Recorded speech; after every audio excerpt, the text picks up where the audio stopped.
Pessoal, eu sou o professor Afonso Oliveira, leciono flauta na Escola de Música da Universidade Federal do Rio de Janeiro.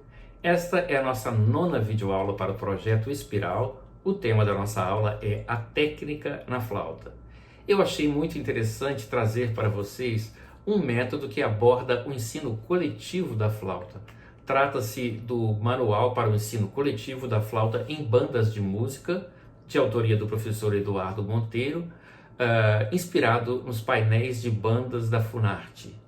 E nós trataremos aqui especificamente de uma parte desse método, que é a técnica da flauta, escalas, arpejos e intervalos com articulações. Pessoal, antes de nós começarmos o nosso trabalho de técnica, vamos aqui a duas considerações importantes do autor. A primeira delas é sobre o relaxamento progressivo. O que vem a ser isso? Nós sabemos que grande parte do trabalho de técnica está baseada no princípio da repetição.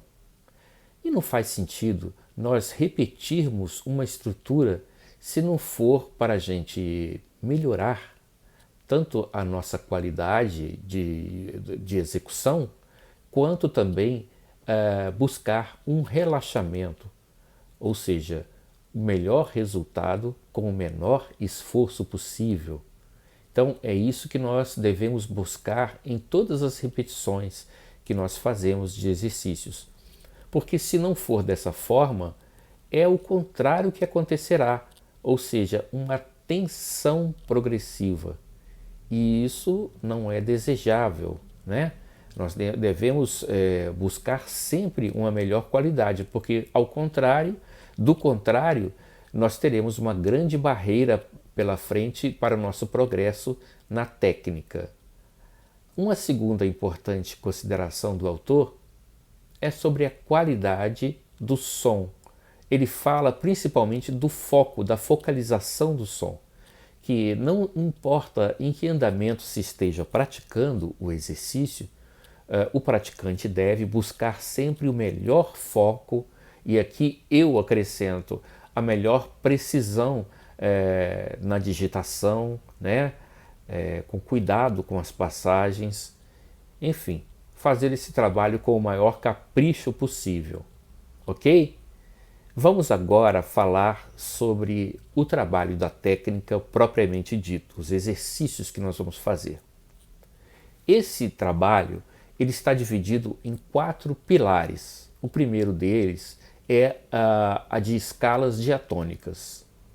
Então, nós diariamente praticaremos duas tonalidades, uma tonalidade maior e o seu homônimo. Nos exercícios estão escritas 6 tonalidades, né? Nós temos Si maior e Si bemol maior e o seu homônimo Si bemol menor, depois Dó maior e Dó menor e finalizando com Fá maior e Fá menor. Então, são esses os tons propostos nos exercícios, porque são tons afeitos às bandas de música. Mas é altamente recomendável que vocês façam em todas as tonalidades, tá? Inclusive aqueles tons da ordem dos sustenidos, ok? Bom, depois desses primeiros exercícios de escalas diatônicas, nós temos um outro tipo de exercício, que é o de arpejos maiores e menores. Então, se um dia você escolheu Dó maior e Dó menor para fazer as escalas diatônicas, você também vai fazer os arpejos nessas 2 tonalidades. Então, temos ali uma sequência também de exercícios de arpejos. Uma terceira estrutura é a de intervalos diatônicos. Então, da mesma forma, pratica-se os tons maiores e depois o seu homônimo. E uma quarta estrutura é a de escalas cromáticas, onde a gente deve praticar uma página de escala cromática diariamente. Vamos agora falar dessa estrutura mais detalhadamente para que vocês entendam. É importante essa exposição, é uma aula muito expositiva, mas é importante que vocês entendam a estrutura para que depois possam praticar com consciência esses exercícios. Então vamos aos exercícios do primeiro dia. Lembrando que todos esses exercícios devem ser feitos coletivamente, né? Então os flautistas se reúnem e praticam os exercícios juntos, com o metrônomo entre 60 e 80, como é sugerido pelo autor, isso para semínima.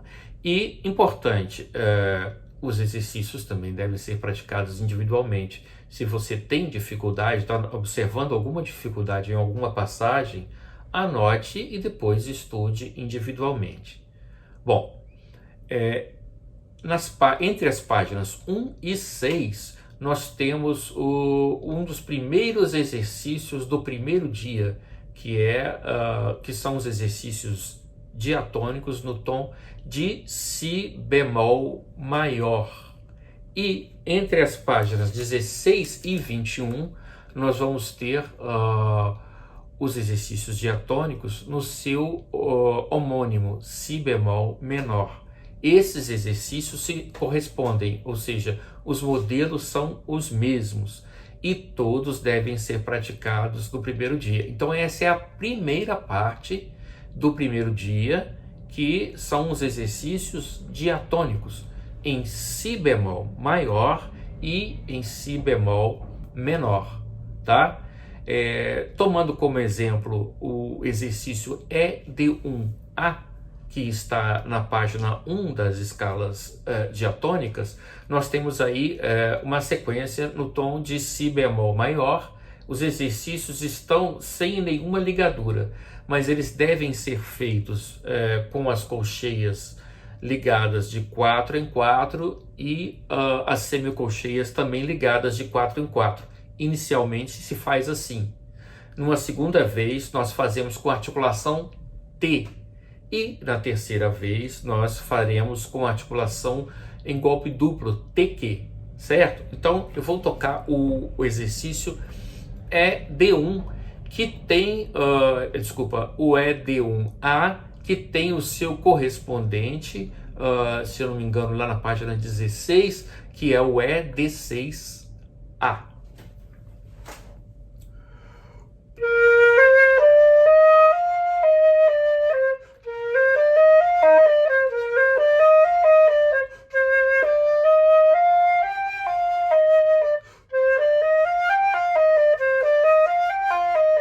Etc.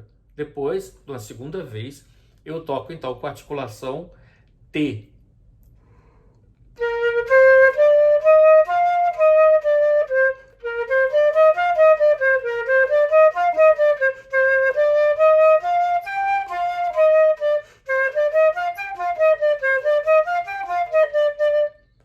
E numa terceira vez com a articulação TQ, que eu não vou repetir aqui. E assim nós fazemos então esse primeiro exercício no tom de si bemol maior. O segundo exercício de si bemol maior está num compasso composto 12 por 8, que é o ED1B, né? Então, neste caso, nós vamos tocar como está escrito. O primeiro compasso, se não me engano, está todo ligado, isso. E o segundo compasso, nós temos a repetição com as notas separadas. Então, a minha sugestão é que vocês pratiquem numa primeira vez essas notas separadas com a articulação TT e depois, numa segunda vez, com o golpe triplo TQT, TQT, ok? Então, esse é o ED1B, que tem o seu correspondente no ED6B. E o terceiro exercício em si bemol maior, já temos aí uma escala diatônica de si bemol em 2 oitavas. Esse exercício também vai ter o seu correspondente lá no tom homônimo. E assim, nós acabamos a primeira parte do primeiro dia, que é dos exercícios em escalas diatônicas em um tom maior e o seu correspondente, o homônimo menor.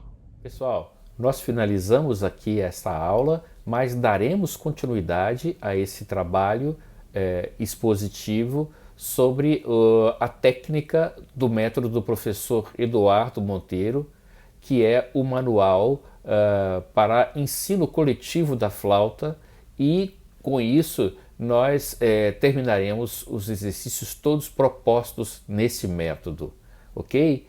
Então, até a próxima aula.